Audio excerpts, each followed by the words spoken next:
வணக்கம் guys, Realme X3 மற்றும் Realme X3 super zoom இப்போ தான் இந்தியாவில் லான்ச் பண்ணாங்க. ஒரு சாதாரண ஆண்ட்ராய்டு மொபைலில் இருக்கிற ஒரு சில ஃபீச்சர்ஸ் மட்டும் இந்த மொபைல் வாங்குறவங்களுக்கு கிடைக்காது. அது என்னென்ன ஃபீச்சர்ஸ்னு தான் இந்த வீடியோவில் பார்க்க போகிறோம். மற்றபடி இந்த மொபைல் வாங்கலாமா வேணாமான்றது மக்களோட தனிப்பட்ட கருத்து. நான் சொன்னாலும் சொல்லலைனாலும் வாங்குறவங்க வாங்க தான் போகிறாங்க. சரி, ரொம்ப மொக்க போடாமல் என்னென்ன ஃபீச்சர்ஸ் இல்லைன்னு பார்க்கலாம். முதல் விஷயம், இதில் மைக்ரோ எஸ்டி கார்டு போட முடியாது. சாதாரண பட்ஜெட் செக்மெண்ட் மொபைல்லையே 2 4G சிம் ஒரு 256 GB மைக்ரோ எஸ்டி கார்டு போடுற சப்போர்ட் தராங்க. ஆனால் இந்த ஃப்ளாக்ஷிப் மொபைலில் நீங்கள் எஸ்டி கார்டு போட முடியாது. ரெண்டாவது விஷயம், இதில் 3.5mm ஹெட்ஃபோன் ஜாக் சப்போர்ட்டும் தரலை, டைப் சிலேயே போடுற மாதிரி தான் தராங்க. இது இந்த மொபைல் வாங்குறவங்களுக்கு ரியல்மி பட்ஸ் யாரும் வாங்கிக்காங்கன்னு கட்டாயப்படுத்துகிற மாதிரி தான் இருக்குது. ஹெட்ஃபோன் வாங்கணுமா வேணாமான்னு மொபைல் யூஸர் தான் முடிவு பண்ணணும், கம்பெனி முடிவு பண்ணக்கூடாது. கூடவே எஃப்எம் ரேடியோ சப்போர்ட்டும் இல்லை. அப்புறம் மூணாவது விஷயம், ரியல்மி எக்ஸ் சீரீஸில் வந்த பழைய மொபைல்ஸ் எல்லாத்துலேயும் super AMOLED panel in display fingerprint சென்சரோட கொடுத்தாங்க. பட் இந்த மொபைலில் IPS LCD panel 120 Hz refresh ரேட்டோட தராங்க. இது அப்கிரேடா இல்லை டவுன் கிரேடான்னு தெரியல. இப்போ இந்த மொபைலில் இருக்கிற நல்ல விஷயம் என்னென்னு பார்க்கலாம். இதோட பேக்கில் 64 MP சாம்சங்கோட GW1 சென்சார் யூஸ் பண்ணியிருக்காங்க. எல்லாருமே சோனி IMX சென்சார் தரலன்னு தான் டிசப்பாயின்மெண்ட் ஆகிறாங்க. ஆனால் இதில் இருக்கிற ஸ்னாப்ட்ராகன் 855+ ப்ராசஸருக்கு இமேஜை அதிகமாக ப்ராசஸிங் பண்ணக்கூடிய சப்போர்ட் இருக்குது. ஸோ இமேஜ் குவாலிட்டி மற்றும் டீட்டெயில்ஸ்லாம் பிரித்து பேன் பார்த்துரும். அப்புறம் இதோட மெயின் ஹைலைட்டு இதோட 855+ ப்ராசஸர் தான்.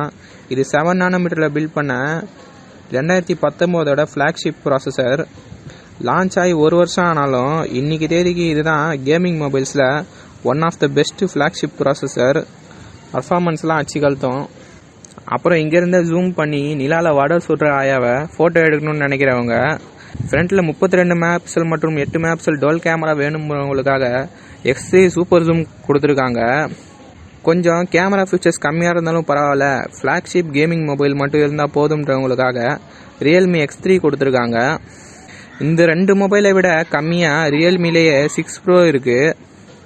Realme 6 Pro தான் கொஞ்சம் ஒரு சில ஃபீச்சர்ஸ் மாற்றி Realme X3ன்னு கொண்டு வந்திருக்காங்க.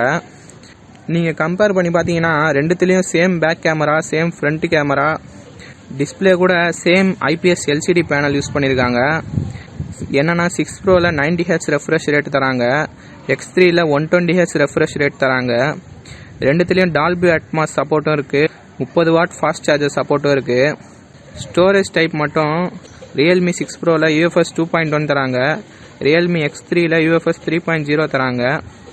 பேட்டரி பார்த்தீங்கன்னா 6 Proவில் 4300 mAh பேட்டரி தராங்க, X3ல் 4200 mAh பேட்டரி தான் தராங்க. ப்ராசஸர் பார்த்தீங்கன்னா 6 Proவில் ஸ்னாப்ட்ராகன் 720G ப்ராசஸர் வரும். கேமிங்க்கு அதுவே போதும் தான். ஆனால் Realme X3ல் அதை விட பெஸ்ட்டான கேமிங் ப்ராசஸர் ஸ்னாப்ட்ராகன் 855+ கிடைக்கும். X3 பற்றி ஃபுல் ஸ்பெசிஃபிகேஷன் தெரிஞ்சுக்கணும்னா நம்ம சேனலில் இது லான்ச் பண்ணுறதுக்கு முன்னாடியே இது இந்த தேதியில் தான் லான்ச் ஆகும்னு சொல்லி ஸ்பெசிஃபிகேஷனோட வீடியோ போட்டிருந்தோம். முடிஞ்சால் செக் பண்ணி பாருங்கள். அப்புறம் ரியல்மி ஃபேன்ஸ் இந்த வீடியோ பார்த்தீங்கன்னா தப்பாக நினச்சிக்காதீங்க. இது ஃப்ளாக்ஷிப் மொபைல் தான். பட் இன்னும் நான் ஸ்டார்டிங்கில் சொன்ன ஒரு சில ஃபீச்சர்ஸ் ஆட் பண்ணியிருந்தாங்கன்னா ஃப்ளாக்ஷிப் கில்லர் மொபைலாக கூட வந்திருக்கலாம். இதை பற்றி நீங்கள் என்ன நினைக்கிறீங்க கமெண்ட் பண்ணுங்கள். என்னோடய இன்ஸ்டாகிராம் லிங்கை டிஸ்கிரிப்ஷனில் கொடுக்குறேன், முடிஞ்சால் ஃபாலோ பண்ணுங்கள். நம்ம சேனலுக்கு சப்போர்ட் பண்ணணும்னு நினச்சிங்கன்னா லைக் பண்ணுங்கள், ஷேர் பண்ணுங்கள், மறக்காமல் சப்ஸ்கிரைப் பண்ணுங்கள். முடிஞ்சால் இதோட இன்ட்ரெஸ்டான வீடியோவில் உங்களை சந்திக்கிறேன். நன்றி, வணக்கம்.